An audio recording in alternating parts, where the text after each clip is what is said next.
अंगूठे का त्याग, एकलव्य की कहानी जो बदल देगी आपकी सोच। दोस्तों, अगर कहानी पसंद आए तो हमारे चैनल को सब्सक्राइब जरूर करें।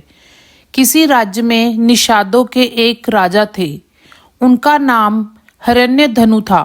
उनका एक पुत्र भी था जिसका नाम था एकलव्य। उसकी रुचि धनुर्विद्या में अधिक थी।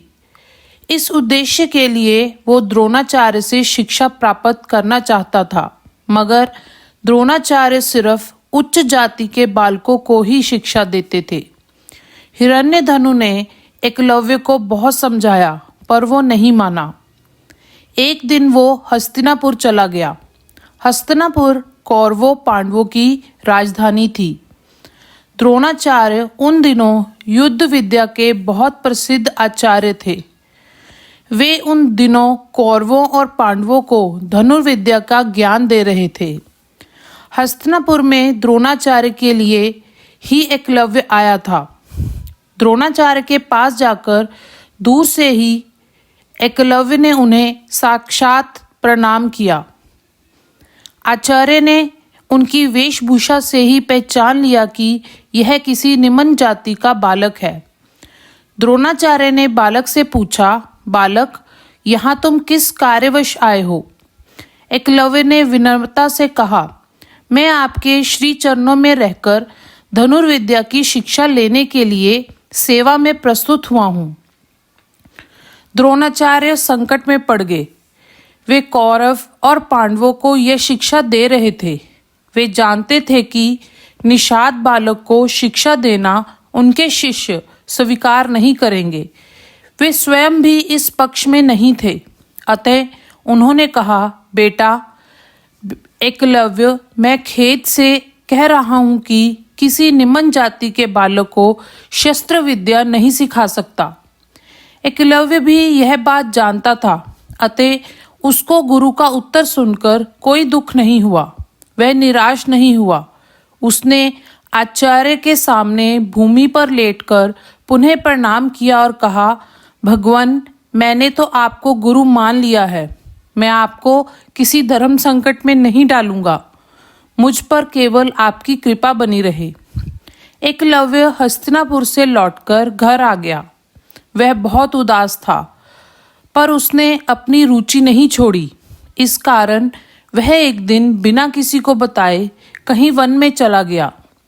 वहां उसने सबसे पहले मिट्टी से अपने गुरु द्रोणाचार्य की एक मूर्ति बनाई, उसे स्थापित करके प्रणाम किया और बाण विद्या का अभ्यास करने लगा। अभ्यास करते करते कई महीने बीत गए। उसका अभ्यास निरंतर चलता रहा। इस प्रकार कई वर्ष बीत गए। एक दिन आचार्य द्रोण अपने शिष्यों को अभ्यास कराने के लिए वन में ले गए। संयोगवश उनके साथ एक कुत्ता भटकता हुआ वहां पहुंच गया, जहां एकलव्य द्रोणाचार्य की मूर्ति के सामने बाण विद्या का अभ्यास करता था।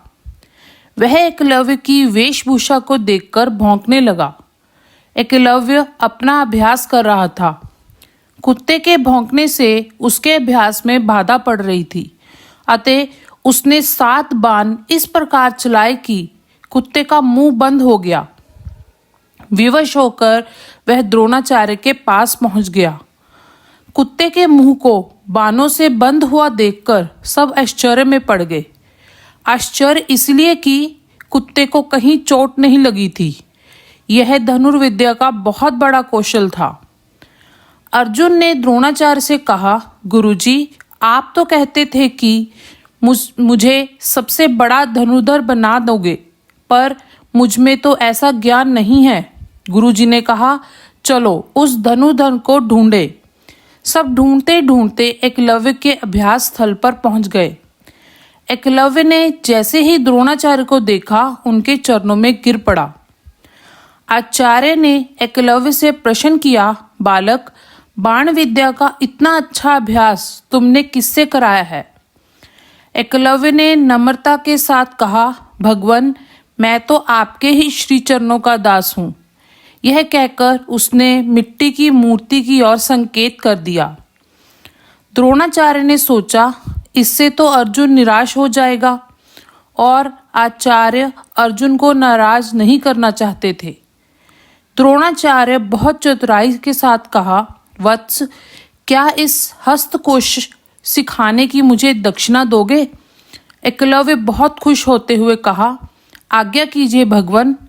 द्रोणाचार्य ने कहा, मुझे तुम्हारे दाहिने हाथ का अंगूठा चाहिए। एकलव्य बहुत हैरान रह गया और सोचने लगा, दाहिने हाथ के अंगूठे के बिना तीर कैसे चलाया जा सकता है? मेरा इतना अभ्यास, इतना परिश्रम सब बेकार हो जाएगा। उसके बाद एकलव्य ने गुरु भक्ति का प्रणाम देते हुए दाहिने हाथ का अंगूठा काटा और गुरुजी के सामने रख दिया। द्रोणाचार्य ने फिर कहा, बेटा, संसार में बहुत से धनुर्विद्या के पंडित हुए हैं और होंगे भी, किंतु मैं आशीर्वाद देता हूं कि तुम्हारा ये महान त्याग सदा अमर रहेगा। ये कहानी हमें गुरु का महत्व सिखाती है। भले ही एकलव्य ने द्रोणाचार्य से सीधे प्रशिक्षण नहीं लिया, लेकिन उन्होंने उन्हें अपना गुरु मानकर उनकी मूर्ति की पूजा की और उनकी शिक्षाओं का पालन किया। ये कहानी हमें गुरु के महत्व और उनके प्रति सम्मान रखने की शिक्षा देती है। धन्यवाद। तो दोस्तों, उम्मीद करते हैं कि आपको हमारी आज की कहानी पसंद आई होगी। कहानी पसंद आए तो इस वीडियो को लाइक ज़रूर करें, हमारे चैनल को सब्सक्राइब करें और बेल आइकॉन दबाकर तुरंत नोटिफिकेशन पाएं।